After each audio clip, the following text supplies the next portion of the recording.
we are going back to the Swedish connection, and we are having Ramya, who will be speaking about design, about participatory design, and about some parts of her work.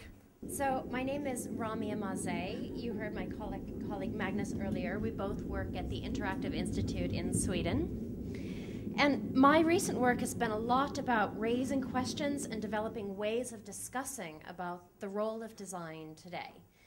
And very often, design is said to be about value creation. And if you look back a bit to history, you can look at the factories, the shops, and the products designed, for example, for the German electrical company AEG by Peter Behrens. His designs were originally about optimizing the efficiency of a new technology, in that time it was electricity, and adding to the market value of that emerging industry. And so the electric kettles, egg boilers, and toasters that he introduced for the first time into the household made entirely new lifestyles possible, like this electrical breakfast. So industrial design is much more, of course, than about technological progress or market value. It has completely transformed routines, relationships, the role of women in the home, ideas about good taste, ideal society, and so on. So design is a really powerful practice involved in spreading technologies into our everyday lives and our landscapes. As we design, we shape human behaviors, relations, societal ideas, and ideals. And the disciplines of industrial design, and more recently interaction design, which is my background, have really been growing alongside growing production and patterns of consumption, really about spreading and opening up the market share for electrical and electronic sectors.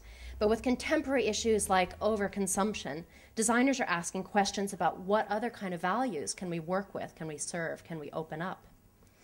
And in a series of design research projects at the Interactive Institute, we've been experimenting with design as a way of questioning or changing values. Design is a sort of critique of the status quo, and also perhaps a kind of direct action in which we try to participate in change. Early in our research, we sent out a lot of questionnaires to people, asking them, for example, in that case, about their relationship to electricity. We got responses like this, where they observe about electricity coming from sockets in the wall, but also the invisible power held by the power company in the distance in a cold winter day. And we came up with design examples like this. This is the energy curtain, which has solar cells on one side and integrated light-emitting materials. And this puts, in some way, an energy cycle back into the hands, into the everyday routine of a normal household, where you collect the daylight and you recycle it and reuse it at night. This is the flower lamp, which takes the data generated and usually reported in the monthly electricity bill out of the head of the household, off of the paper that you receive through the mail, and into the household, into the family space and the family conversation. So this lamp basically takes patterns of actions, of energy-consuming actions, and displays it in the form of the lamp, which changes over the course of the month. And it's not a single action that makes a difference. It's concerted effort on behalf of the whole family. It becomes a conversation piece or a social endeavor to somehow save energy within the household.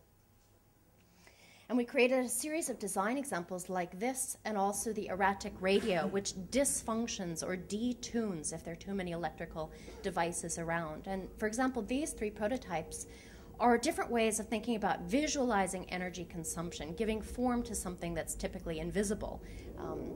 And also, besides creating these prototypes, we put them back into the households, and we look at what sort of perceptions do people have about their energy consumption behaviors after using these objects.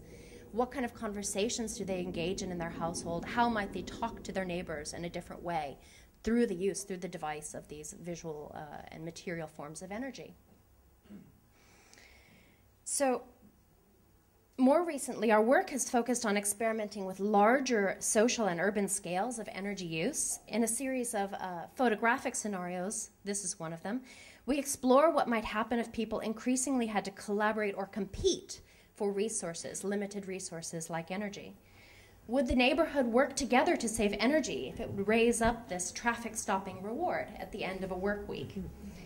And we took these photographs, these conceptual scenarios, back into the neighborhood as conversation pieces, asking people what is at stake, for whom, when it comes to local energy consumption, for savings and incentive schemes.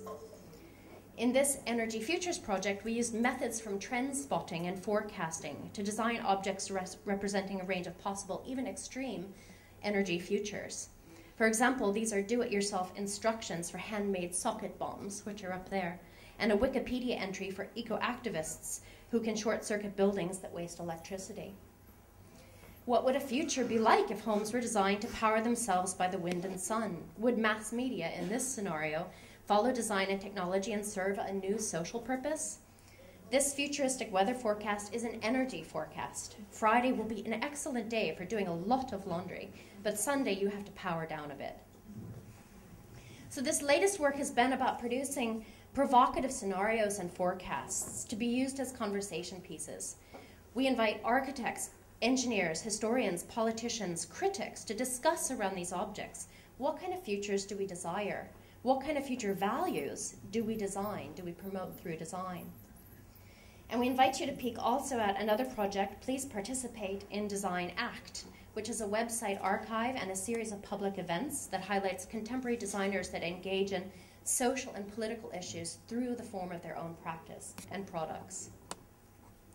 In this work, through the design of prototypes and scenarios, workshops, and public debate forums, my colleagues and I have been trying to raise questions about the values, the multiple values, that design might serve and might also serve to change. Welcome to find out more about these and other projects at the Visual Voltage exhibition, these two prototypes and many others, along with some that Magnus has talked about, which is here in Brussels, and also to come back to hear a lecture by Front Design, with whom we collaborated on the creation of the flower lamp just there. Thank you.